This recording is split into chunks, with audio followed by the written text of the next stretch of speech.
बिस्मिल्लाहिर्रहमानिर्रहीम। बाबुल इकालती। अल इकालतु जाइज़तुन फिल बैइ लिल बाइ वल मुश्तरी बिमिस्लि समनिल अव्वली फ़इन शरत अक्सर मिन्हु औ अक़ल्ल मिन्हु फ़श्शर्तु बातिलुन व यरुद्दु बिमिस्लि समनिल अव्वली व हिय फ़स्ख़ुन फ़ी हक़्क़िल मुतआक़िदैनि बैउन जदीदुन फ़ी हक़्क़ि गैरिहिमा।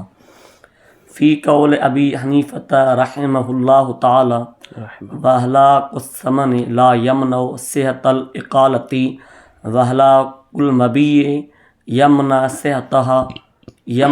सिहतहा व इन हलक बअदुल मबीइ जाज़तिल इक़ालतु फ़ी बाक़ीहि।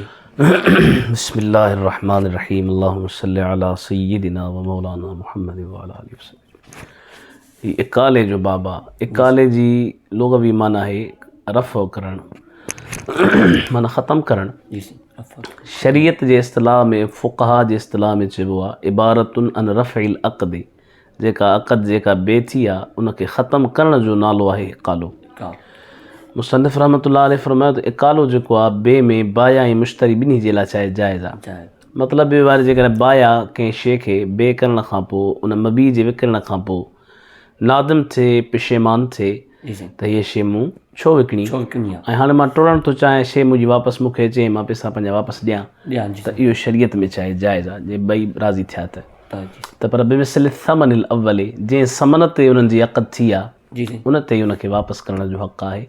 पोइ फ़रमाईंदा इकालो जाइज़ आहे बे में अहिड़े समन जे मिसल सां जेको पहिरियों। ॻाल्हि सम्झ में आई न? जी हा।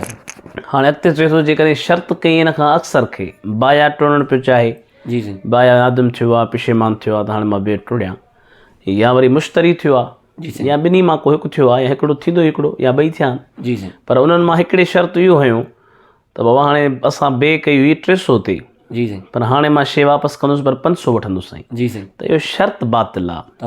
इहो शर्त छा आहे? बातिल आहे। वापसी जेका थींदी उहा समन अव्वल जी मिसल तर्जुमा। पोइ जेकॾहिं शर्त कई अक्सर खे इन मां या घटि खे त पोइ शर्त छा आहे? बातिल आहे। इहो तॾहिं इहो उन में वरी हिकिड़ी ॿी वज़ाहत सम्झी छॾियो त इहो तॾहिं आहे जंहिं वक़्त में उन शइ में को ऐब कोन्हे, पर जे ऐब आहे ऐं उहा शइ मायूब बणिजी चुकी आहे त ज़रूरु उनजी क़ीमत में फ़र्क़ु आयो हूंदो। इहो बि ज़हन में ॻाल्हि हुजे। हाणे इहो जेको इकालो आहे इहो चए थो ॿिन्ही अक़द कंदड़नि जे दरमियान ईअं सम्झिबो त ॿिन्ही उन बे खे फ़स्ख़ कयो आहे जेका उन्हनि पहिरियां कई हुई। उहा बे उहा ई आहे, पर हाणे उनखे छा था कनि? फ़स्ख़ था कनि। त मुतआक़िदैन जे हक़ में इहा फ़स्ख़ आहे ऐं ॿिए जे हक़ में इन्हनि ॿिन्ही खां सवाइ बे जदीद आहे। इन जो थोरो इहो मतिलबु सम्झो त माना मुतआक़िदैन जे हक़ में इहो फ़स्ख़ आहे, माना पहिरीं बे जो। हाणे माना वधीक ॿी कंहिं शइ ज़रूरत कोन्हे का, बसि इहो फ़स्ख़ आहे पहिरीं बे, पर ॿिए जे हक़ में बे जदीद आहे।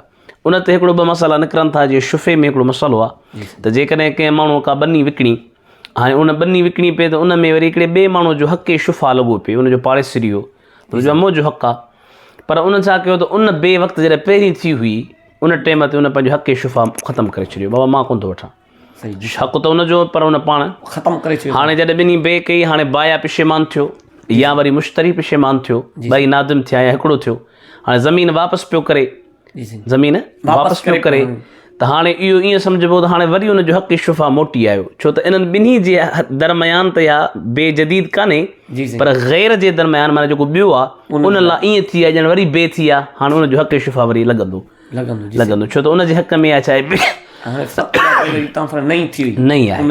इहो हज़रत इमाम अबू हनीफ़ा रहमतुल्लाह अलैहि जो क़ौल आहे ऐं मुफ़्ता बि इहो आहे, फ़तवा इन ते आहे, साहिबनि जे क़ौल ते फ़तवा कान्हे। अॻी इबारत जो मतिलबु इहो आहे त समन जो हलाक थियणु इकाले जी सिहत जे लाइ माने न आहे। माना जेकॾहिं जंहिं पैसनि ते बे थी आहे उहे पैसा समन उहो हलाक थी वियो आहे त इकालो थी सघे थो, छो त पैसा त ॿिया बि माण्हू आहिनि न, छो त इकालो त हूंदो आहे जेका मबी आहे उनजे वापसीअ जो, उहा हलाक न थिए। जेकॾहिं उहा हलाक थी वई त हाणे इकालो छाजो? त चए थो समन जो जेको हलाक थियणु आहे उहो इकाले जे सिहत खे माने न आहे, बाक़ी मबी जो जेको हलाक थियणु आहे उहो इकाले जी सिहत जो माने आहे। इहो मसइलो सम्झ में अची वियो। उन खां पोइ जी वई हलक बअदुल मबी जाज़तिल इक़ालतु फ़ी बाक़ी। जेकॾहिं मबी जो बाज़ हिसो हलाक थी वियो आहे त बाक़ी में इकालो जाइज़ आहे, पोइ जेतिरी बाक़ी जी क़ीमत हूंदी उहा वापसी उनखे करणी पवंदी। इहो बाबु इकाले जो। जी सर।